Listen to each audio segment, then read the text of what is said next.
Saya minat dalam bidang automotif ni kerana saya minat tentang kereta, tentang enjin, membaik pulih kenderaan, modify. Selepas daripada STPM tu saya pergi ke UiTM, degree IT. Tapi tak habis lah sebab minat tu agak kurang.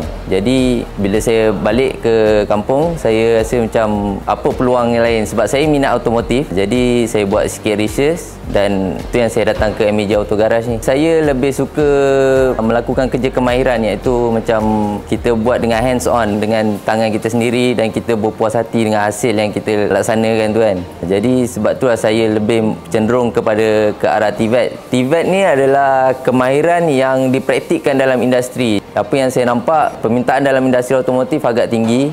Tambah-tambahan kita sekarang diperkenalkan dengan kenderaan elektrik. Jadi maksudnya daripada segi automotif akan terus majulah. Cabaran memang tinggi lah sebab kita background kira sastra.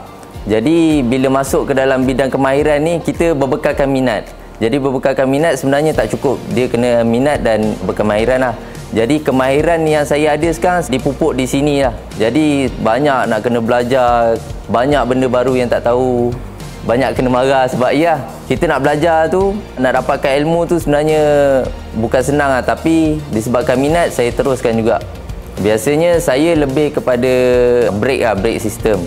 Macam skim disc, mesin, enjin pun saya ada buat juga. Cuma yang basic lah. Family semua support lah.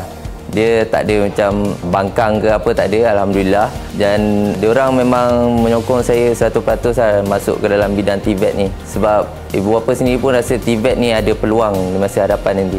Biasa di masa hadapan, insya-Allah satu hari nanti saya akan berusaha untuk menjadi salah seorang pengurus di MAJ Auto Garage ni, supaya saya dapat memberi ilmu ataupun mengajar kemahiran kepada generasi baru dan menguasai TVET ni. Jadi saya ucapkan terima kasih banyak-banyak dekat majikan saya di MAJ Auto Garage ni. Sebenarnya saya berada kat sini dah macam satu keluarga. Jadi sebab itulah kita sebenarnya kalau nak pergi ke sesuatu tempat tu kena cari tempat yang betul lah. Barulah kerjaya kita tu boleh dibina dan kita pun rasa happy dengan benda yang kita buat. Okey, adik-adik semua, joinlah TVET. Graduan TVET ni sangat positif penerimaan dia daripada majikan dan industri. Selain dia mudah mengadaptasi kepada ruang pekerjaan, maknanya cepat saja dia keluar belajar dan bila dia masuk ke alam pekerjaan dia dapat capture. Selalunya dia memang dah mahir lah.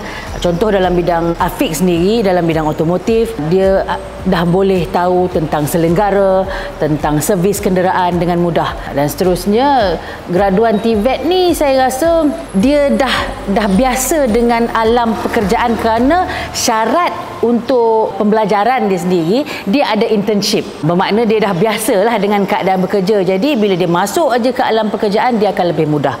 Afiq juga macam tu, bila dia dah training dengan kita di bawah program AII ni, Akademi dalam Industri, bermakna dia akan mengoperasikan kenderaan-kenderaan yang daripada industri sebenar, iaitu kita punya customer sendiri. Memandangkan dengan era teknologi moden sekarang, sebenarnya keperluan tenaga-tenaga pakar ataupun bekerja dalam bidang kemahiran ni memang sangat diperlukanlah daripada industri-industri yang pelbagai. Maknanya kita memang kena ada pengkhususan dari segi kepakaran ataupun kemahiran tertentu untuk mendapatkan peluang pekerjaan maupun pendapatan yang orang kata berimpak tinggi tadi. Kita pandang dari sudut otomotif lah sebenarnya. Sudut otomotif sekarang bergerak terlalu pantas dan TVET ni memang sangat-sangat diperlukan dan perlukan transformasi yang begitu pantas mengikut kehendak industri ataupun keperluan semasa. Maksudnya kalau kita katakan dari segi teknologi ataupun revolusi kenderaan, kalau dulu sistem karburator, sekarang dah beralih kepada injection.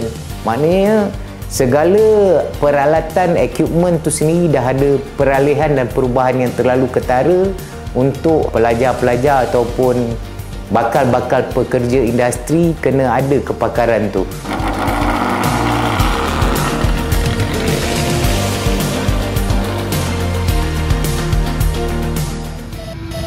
Thank you.